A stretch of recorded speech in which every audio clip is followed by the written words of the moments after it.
Your domain or business name is the face of your business. It's what people see and remember when they think of your brand. That is why in this video, I'm going to share some tried and tested tips, insights, examples, case studies, and tools that will help you select a website and or business name that you can not only be proud of, but one that also works for both SEO and real people. So let's get started. Hi, I'm Pramod from PramodGeorge.com, and if you're new to this channel, welcome. I create videos to help you build your brand faster. When it comes to brainstorming a name for your domain name, there are 4 things that you need to consider. The first is to make your domain name brandable. Look at these big brands. What is common amongst the domain names of the biggest businesses on the planet? Answer: they aren't keyword stuffed and are brandable. Post 2016, Google no longer considers keywords in the domain names for ranking a business. So why bother? Rather, brand it. So before you think of a domain name, think of it as a brand name. Imagine a name that you would hang in front of a physical storefront. A good domain name describes your business and makes it easy for your customers to find you online. If you can't hang your domain name on your physical storefront, then it doesn't make for a good domain name. No one would name their brick and mortar store 10 best tourist locations. A more realistic business name would be India Tourism or India Holidays or Delhi Tourism. Another advantage of choosing a brandable domain name over a keyword stuffed one is the ability to grow it and or sell it. It is easier for delhitourism.com to branch into other tourism services than it is for 10besttouristlocations.com to do so. It's also easier to sell your business if it has character. Here are a few more tips to help you come up with a good brandable name. Number 1, a brandable name should be fun to say out loud and not difficult to memorize immediately. A brandable name doesn't need to have a specific meaning. Example, Google is not really a word. YouTube isn't a word either. A brandable name is unique. Your competition does not have anything similar at all. So it's easy not to confuse you. Number 4, a brandable name is easy to memorize, not too wordy, without complex vowel combination. It's not a tongue twister, you know. And finally, a brandable name is easy to pronounce and dictate over the phone. Also remember, a brandable name ought to sound trustworthy. Some names can be a little shady by definition. For instance, winthelottery.com may be too bold, but loterio.com sounds better. And that helps us segue into the second thing that we must consider when making your domain name, and that is to make your domain name short and easy to remember. Use the KISS principle. KISS simply stands for keep it simple, silly, or keep it short and simple. When deciding on a brand name, think of the following. Number 1, is it short? Number 2, is it easy to remember? Number 3, is it easy to pronounce? And number 4, can it be easily confused with other words? Example, die and die, you know. In simple words, decide on the shortest domain name that you can think of. Remember, again, the biggest brands have the simplest, shortest brandable names.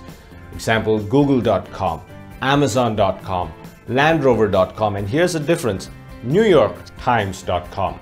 Now, in the case of newyorktimes.com, you'll notice that the domain name is a little long. So here is what you need to remember when you think of a longer domain name. It must be easy to remember. So in this case, New York Times is a long domain name, but it is easy to remember. Another example of a long but easy to remember domain name is smartpassiveincome.com. Remember also to make sure that your domain name is easy to pronounce and not easily confused when you say it on your podcast or YouTube channel. So when you tell your listeners to go check out your website at soandso.com, they should be immediately able to know what exactly you're saying without thinking, hey, is it this or that, or is it a plural, or is it a singular word? None of that. Make sure it's easy to say on a podcast or YouTube channel or on the phone, and people can immediately recognize it. That is a great test, which I've used personally in my decision making, and that has helped me a lot. Now, after you've decided, make sure to check with your friends and families to validate if your domain name ticks all these boxes.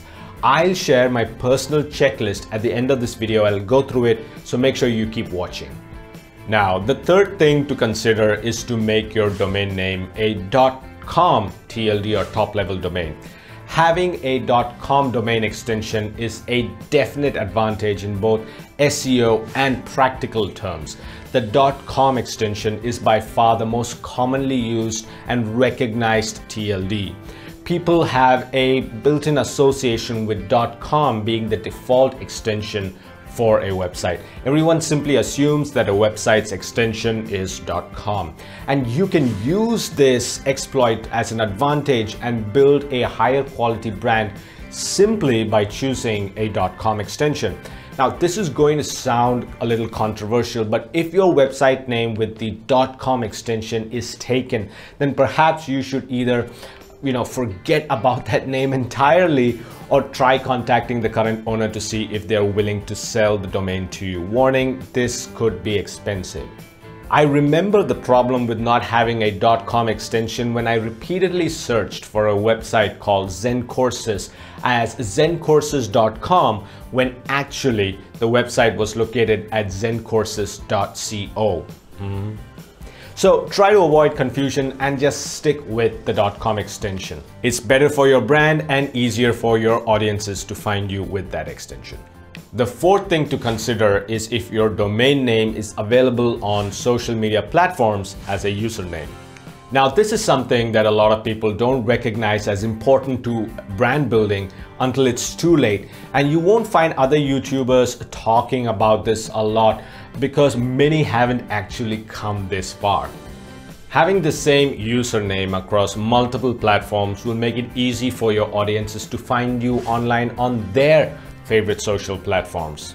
Now, I use a tool called namecheck.com, which lets me see at a glance all the social platforms in which a given username is available or taken.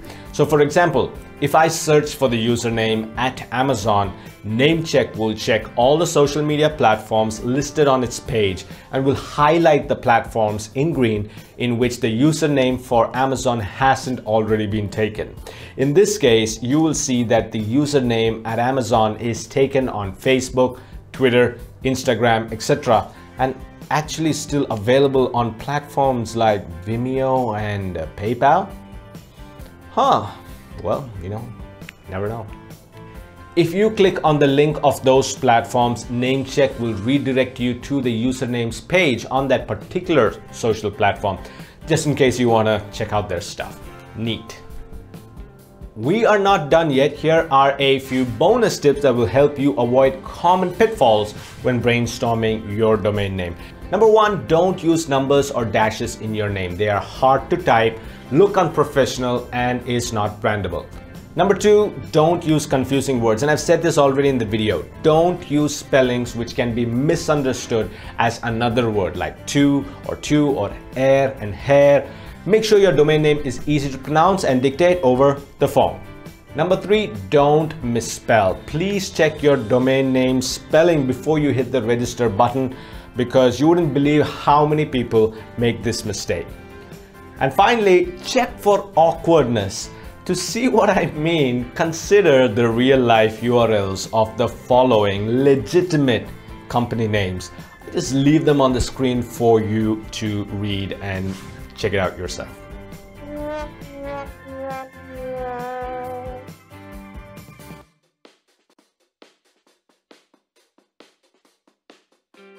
Ouch! It's one of those moments when you think you have a great domain name, but once it comes together, it reads like something else. Try to avoid that mistake. Make sure you check for awkwardness. That's one of the reasons why I told in the beginning of the video to actually, once you're done figuring out your domain name, share it with your friends and families. Just see how they read it. You don't want to be in a situation like this.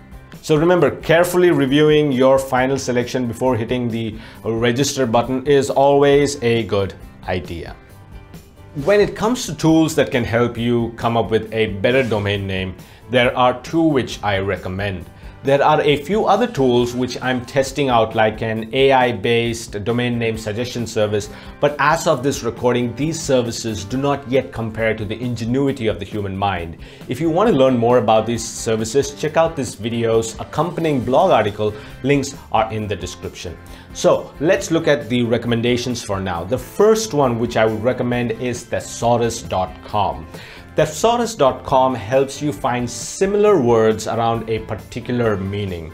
Once you find a name, you can add fun prefixes or suffixes to it, always add some modifiers to it, or turn it into something original by changing a few letters here and there.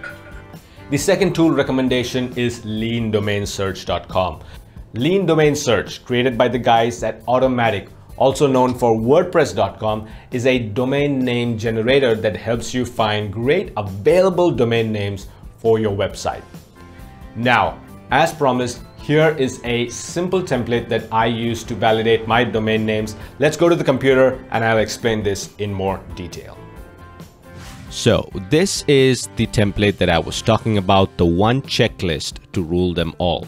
And it is basically just a consolidation of all the tips that I have been talking about in this video. On the left hand side, you'll notice that I've put down the domain name, and this column lists down the domain names that you're brainstorming, so you can put it down here. And on the other side of this table is the list of criteria that we spoke about, and I have listed them in order of their importance. So from left to right, the left hand side, is it brandable? This criteria is the most important, and the final criteria, is the username available on social media, is the least important. It's not unimportant, but it's not as important as whether your name is brandable or not. So let me show you how I use this template with using google.com as an example. So I put down the domain name of the domain that I'm trying to evaluate under the domain name column, and then I look at the first column of the criterias. Is it brandable? Yes. Is it short? Yes. Is it easy to remember? Yes. Now here comes a difficult part. Does it represent your business well?